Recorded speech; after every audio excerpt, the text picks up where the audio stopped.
मृत्युदंड की धमकी। भट्टाचारी कृष्णदेवराय के दरबार में राजगुरु थे। वह तेनालीराम से बहुत ईर्ष्या करते थे। उन्हें जब भी मौका मिलता तो वे तेनालीराम के विरुद्ध राजा के कान भरते।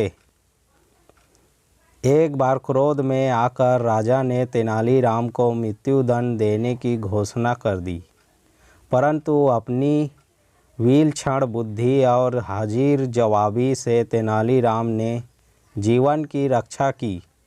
एक बार तेनालीराम ने राजा द्वारा दी जाने वाली मृत्युदंड की धमकी को हमेशा के लिए समाप्त करने की योजना बनाई।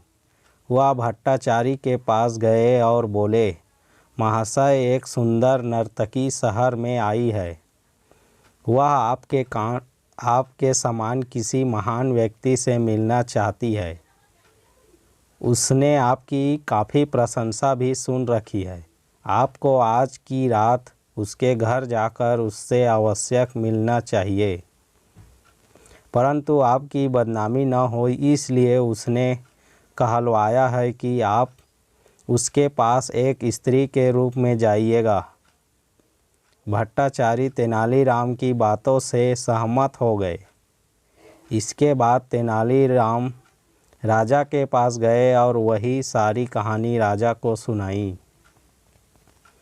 राजा की अनेक पत्नियां थीं तथा वह एक नई पत्नी चाहते थे, अतः वे भी स्त्री के रूप में उस नर्तकी से मिलने के लिए तैयार हो गए। शाम होते ही तेनालीराम ने उस भवन की सारी बत्तियां बुझा दी जहां उसने राजगुरु और राजा को बुलाया था। स्त्री वेश में भट्टाचारी पहले पहुँचे और अंधेरे कक्ष में जाकर बैठ गए। वही प्रतीक्षा करते हुए उन्हें पायल की छनकार सुनाई दी। उन्होंने देखा कि एक स्त्री ने कमरे में प्रवेश किया है, परंतु अंधेरे के कारण वह उसका चेहरा ठीक से नहीं देख पाए। वास्तव में राजगुरु जिसे स्त्री समझ रहे थे वह स्त्री नहीं बल्कि राजा ही थे और वार्तालाप शुरू होने की प्रतीक्षा कर रहे थे। थोड़ी देर बाद कमरे की खिड़की के पास खड़े तेनालीराम को आवाज़ सुनाई दी, प्रिय, तुम मुझे अपना सुंदर चेहरा क्यों नहीं दिखा रही हो? भट्टाचारी मर्दाना आवाज़ में बोले। राजा ने राजगुरु की आवाज़ पहचान ली और बोले, राजगुरु, आप यहाँ क्या कर रहे हैं? राजगुरु ने राजा की आवाज़ पहचान ली।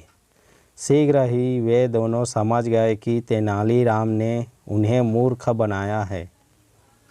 दोनों ने कक्ष से बाहर आने का प्रयास किया, परंतु तेनालीराम ने द्वार बाहर से बंद कर उस पर ताला लगा दिया था।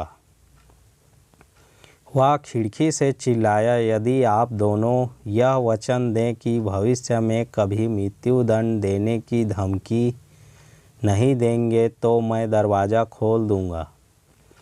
महाराज को तेनालीराम के इस दुस्साहस पर बहुत क्रोध आया, पर इस परिस्थिति में दोनों अंधकारमय कक्ष में असहाय थे और तेनालीराम की इस हरकत का उसे मज़ा भी नहीं चखा सकते। ऊपर से दोनों को बदनामी का डर अलग था और दोनों के पास अब कोई रास्ता भी नहीं। इसलिए दोनों ही तेनालीराम की बात मान ली।